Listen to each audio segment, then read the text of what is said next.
The spaghetti monster ride.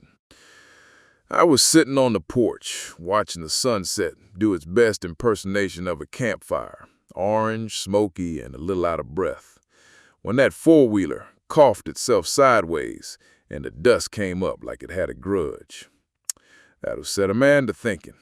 Not the big fancy kind of thinking with Latin on it, just the kind you do when the air tastes like talc and last week's hay, and you realize you are, in fact, a critter on a dirt ball, circling a bonfire we named the sun so we wouldn't have to keep pointing and hollering, "That hot thing."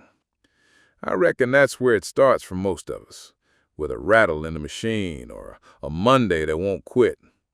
You fix what you can, you cuss what you can't, and somewhere in there the roof of your head lifts like a tin awning in a wind gust, and you ask, okay then, what is all this?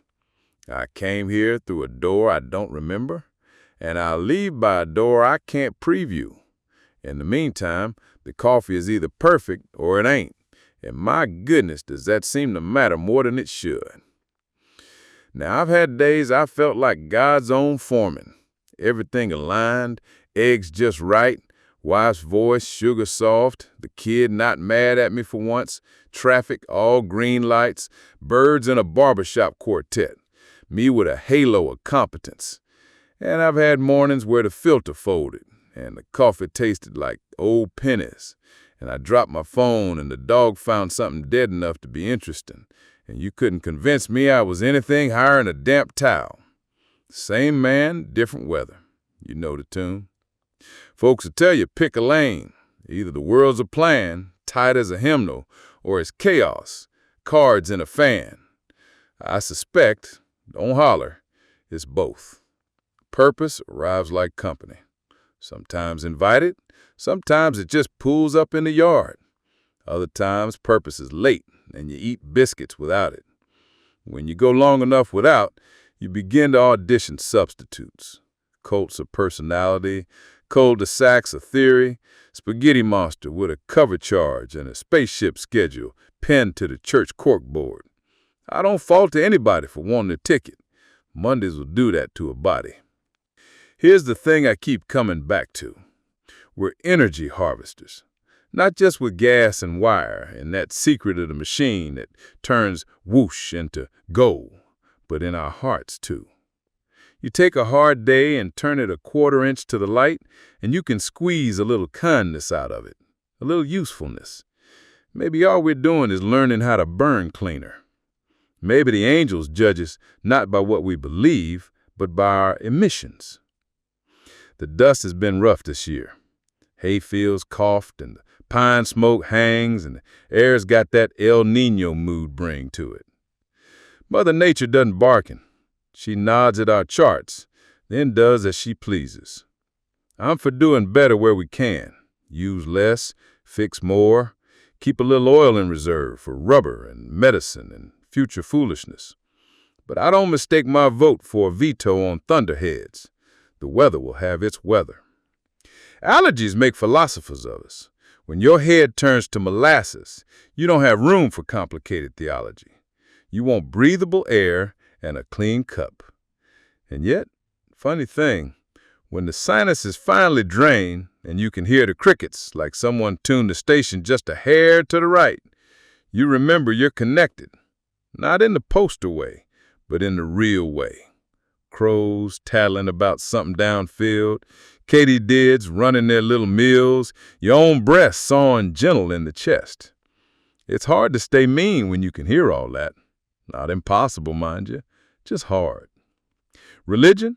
I keep mine like an old pocket knife, handy, quiet, and not waved around in company. Some folks like 3 gods in one. Some prefer a committee. Some say it's all a fog with a lighthouse you can't quite see.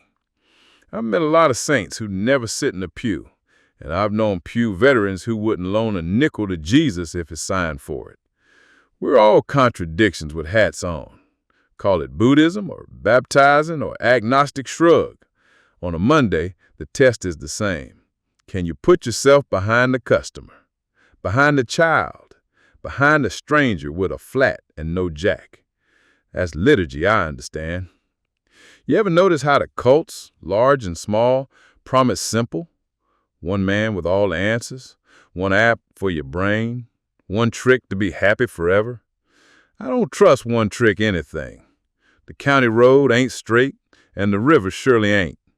Even the Lion King gets it wrong if you hum it too loud.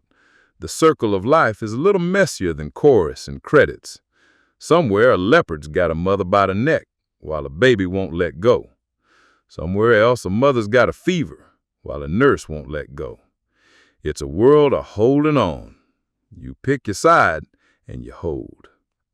Speaking of holding, I once shared a table with a congressman who had crumbs on his tie like a mechanic has grease on his hands, ate cookies like he'd been elected to it. And I remember thinking, all right, heroes are human, and villains get allergies. And somewhere inside every podium pounder is a man who gets weak for pecans. That doesn't excuse anything, but it explains a lot. We make idols and we make monsters, and then the idols burp and the monsters say sir to our mothers, and we're left with the untidy truth. Folks is folks. If you force me to give advice, I'll give you two pocketfuls. First, adjust your carburetor. On the four-wheeler, sure, but also on your expectations. Idle down, rich in the mix. Mondays flood easy. Second, pick a small, sturdy purpose and let it anchor the big questions. Make somebody's day a notch lighter will do. So we'll fix what you broke. So we'll tell the truth without being a jerk. You do that 8 or 10,000 times, spaced out over the sunsets, and you'll wake up one morning with a life. Not a perfect one, mind you, just the kind that fits and breathes. I've said before, and I'll keep saying it, that I admire the private Buddhas, the ones who go to the mountain and don't come down till they glow like a lantern. But I'm more at home with the public ones, dusty and sneezy, who check in with mama every day or two and get on with it. The saint with a shop rag in his pocket, the nun with a migraine who still answers the door, the Buddha who rides a four-wheeler and knows which ditch is soft. And if all that sounds like I'm dodging the big question, what is this whole tangled mess, I ain't. I'm saying the answer keeps showing up disguised as little jobs.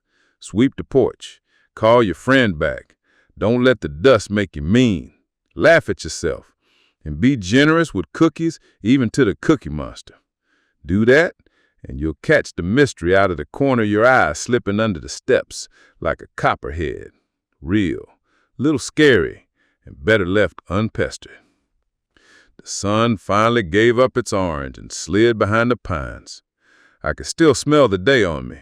Smoke, dust, a little gasoline. The machine in the shed clicked as it cooled, like it was counting its blessings.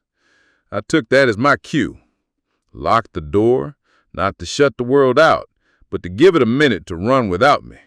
Tomorrow I'll open it again, step into the same old miracle, and try, Lord help me, to burn a little cleaner.